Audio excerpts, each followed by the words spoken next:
Hello friend, फिर आ गया आप लोग का प्यार चुराने के लिए। मेरे को तो बात भी ठीक से करने नहीं आता है, इसलिए माफी चाहता हूँ। आप लोग के लिए लेके आया छोटा एक रिएक्शन वीडियो। आप लोग देखते रहिए, साथ रहे। जबरदस्त वीडियो है, किधर भी नहीं जाने का, और प्यार देते रहिए। जय जय भारत श्री माता राम। की जय। Thank you so much Shaila, मुझे इनवाइट करने के लिए। और आज रामनवमी की पाकिस्तान के जो 1% मेरे बेचारे हिंदू बचे हुए हैं पाकिस्तान में, उनको भारत की पुत्री, भारत की बेटी नाजिया इलाही खान की तरफ से रामनवमी की हार्दिक शुभकामनाएं। और उम्मीद करूंगी कि बहुत जल्द वो भारत में आकर के रामनवमी हमारे साथ धूमधाम से पूरे जोश के साथ मनाएं। वो दिन उनकी किस्मत में जल्द से जल्द आए। बहुत अच्छी शुरुआत जी शो की हुई है। मैम, आप जो है सनातन धर्म के त्यौहार जब मनाती हैं, जैसे कि आज आपने माथे पर तिलक भी लगा हुआ है, मोस्टली मुसलमान नहीं लगाते, तो ऐसी क्या चीज है जो आपको बहुत ज्यादा अट्रैक्ट करती है और आपको हर त्योहारों में, आपको मंदिरों में जो है देखा जाता है, मीडिया आपसे बात करती है। कुछ तस्वीरें भी मैं अपनी ऑडियंस के साथ शेयर करूंगी। ये कल के त्योहार की है जहाँ पे नाजिया इलाही खान ने न सिर्फ रामनवमी मनाई बल्कि पूजा भी की। तो कैसा एक्सपीरियंस रहता है और बार बार कौन सी चीज है जो आपको मंदिर खींचे चली ले जाती है? देखिए, सबसे पहले तो मैं बता दूं आपको कि भगवान राम ऊर्जा है, भगवान राम आस्था, भगवान राम तपस्या, भगवान राम संघर्ष है, भगवान राम सत्य, भगवान राम कण कण में, भगवान राम मन मन में।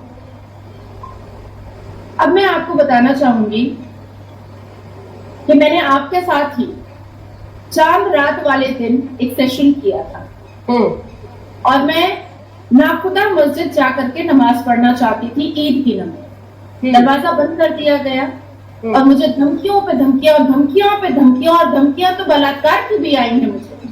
सच में? जी हाँ, सच में। उसका एक नमूना मैं आपको सुना देती हूँ। मैं कहती थी ना कि मुसलमान 3 औजार लेकर के घूमते हैं, तो आप काफी हंस दी थी, तो उसमें से एक औजार सुना देती हूँ।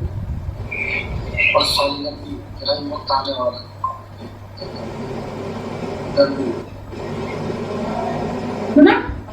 आवाज कम थी। देखिए, मुसलमान कितनी खूबसूरत गालियां देते हैं। और सारी गंदी किरण वक्त आने वाला है, खूब जल्दी आने वाला है, गर्मी।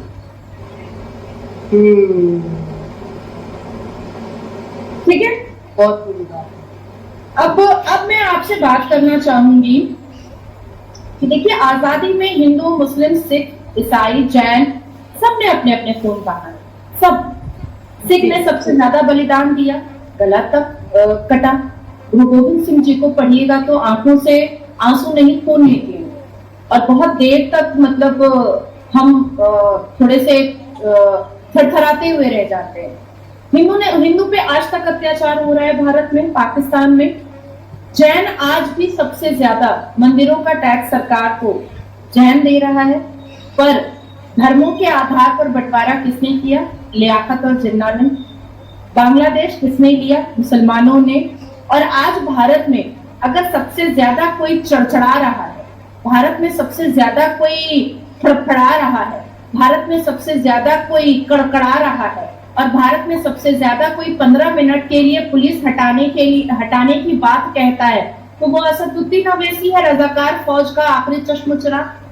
तो अगर वाकई में मुसलमान इतने खूबसूरत है और इस्लाम इतना खूबसूरत है, तो देश का बंटवारा,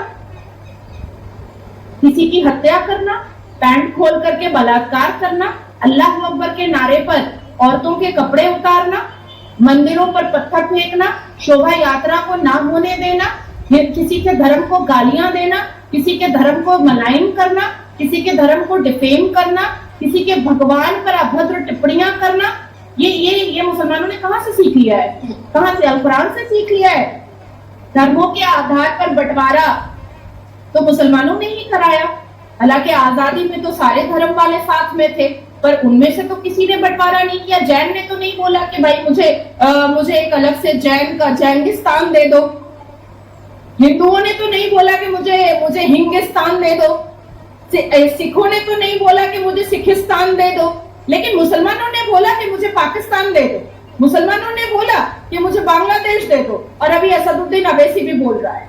देखो शैला, लोग ये सोचते हैं कि नाजिया मंदिर क्यों जाती है। आस्था है, विश्वास है, इज्जत है, मान है, मर्यादा है, दरवाजा खुलवाना नहीं पड़ता है, पुलिस डिपार्टमेंट को चिट्ठियां नहीं भेजनी पड़ती हैं, रिक्वेस्ट नहीं करना पड़ता है, इल्तिजा नहीं करनी पड़ती है, पैर नहीं पकड़ना पड़ता है, नाक नहीं रगड़ना पड़ता है कि प्लीज मुझे मंदिर जाने दो। नहीं, ये मस्जिद में करना पड़ता है मुझे। एक मुसलमान बेटी मस्जिद नहीं जा सकती, लेकिन देखो ईद के दिन ममता बनर्जी चली गई और उसने भड़काऊ भाषण भी दे डाला, लेकिन मुसलमान बेटी को इमाम साहब ने मस्जिद नहीं बुलाया, क्योंकि इमाम साहब को लगा कि नाजिया से तो चवन्नी का फायदा नहीं होने वाला है। ममता बनर्जी चीफ मिनिस्टर है, वो आएगी तो बहुत सारा फायदा होगा, इसलिए नाजिया को बुला करके क्या फायदा है। नाजिया तो इकरा पे बात करेगी, वो तो एजुकेशन और वुमेन एम्पावरमेंट पे बात करेगी, उससे तो भड़केगा नहीं मुसलमान। लेकिन श्रीमती ममता बनर्जी आएगी तो वो हिंदुओं को मलाइन करेंगी, वो भगवान राम को मलाइन करेंगी, वो बीजेपी को मलाइन करेंगी, तो मुसलमान में जोश आएगा, फिर से नासिर खान पैदा होगा, फिर से वो सूजन जॉर्डन का बलात्कार करेगा, फिर से आफ्ताब पैदा होगा, फिर से वो श्रद्धा की बोटियां कर करके फ्रिज में रखेगा। तो नाजिया से तो मुसलमानों को फायदा नहीं है।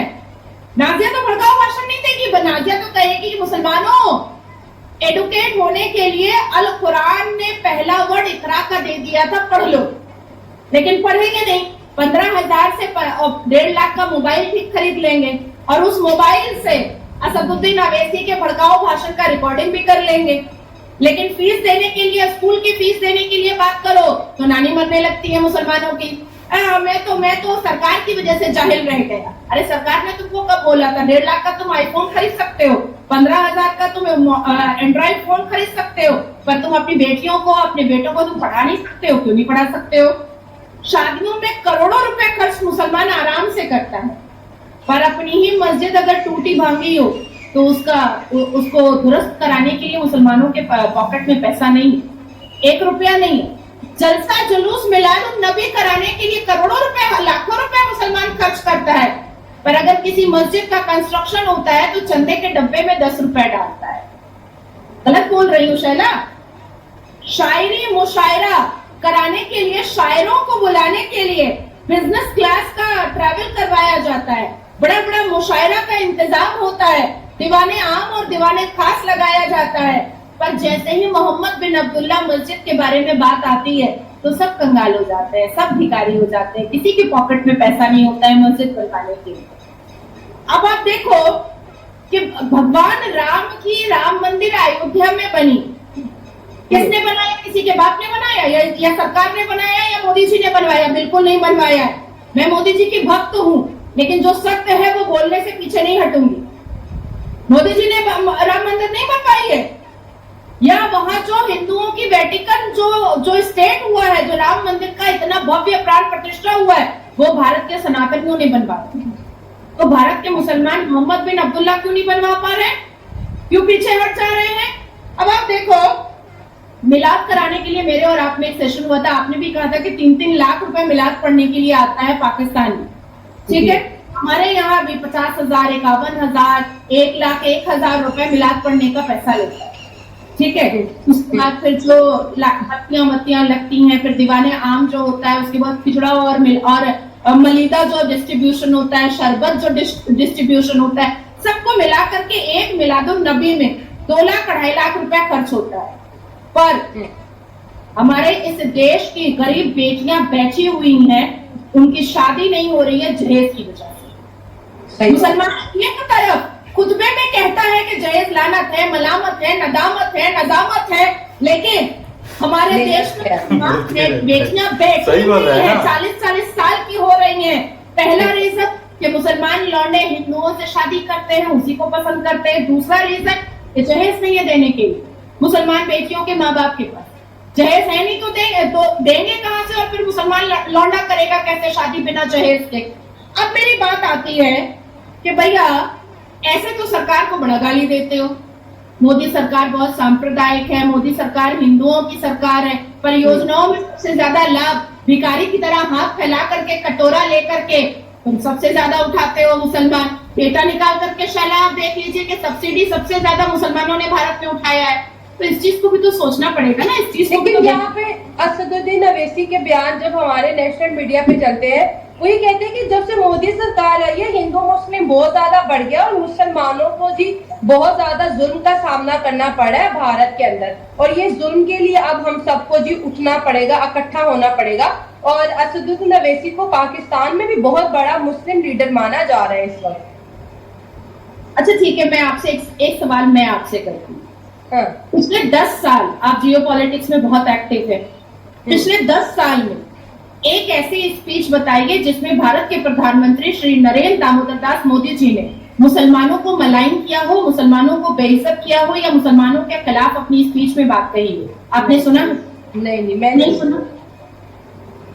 मैं और आप या मैं किसी भी चैनल पर जब बैठती हूँ, क्या मैं मुसलमानों को खत्म करने की बात कहती हूँ या मुसलमानों को शिक्षित होने की बात कहती हूँ?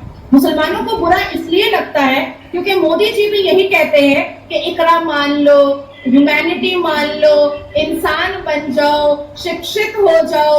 मेरे लिए भी बुरा मुसलमान मर्दों को, लौंडों को, लफंदरों को, लुंगी वालों को, ठरके आजम को, जाहिले आजम को इसलिए लगता है क्योंकि नाजिया ये चाहती है कि कुरान का पहला वर्ड इकरा मान लो।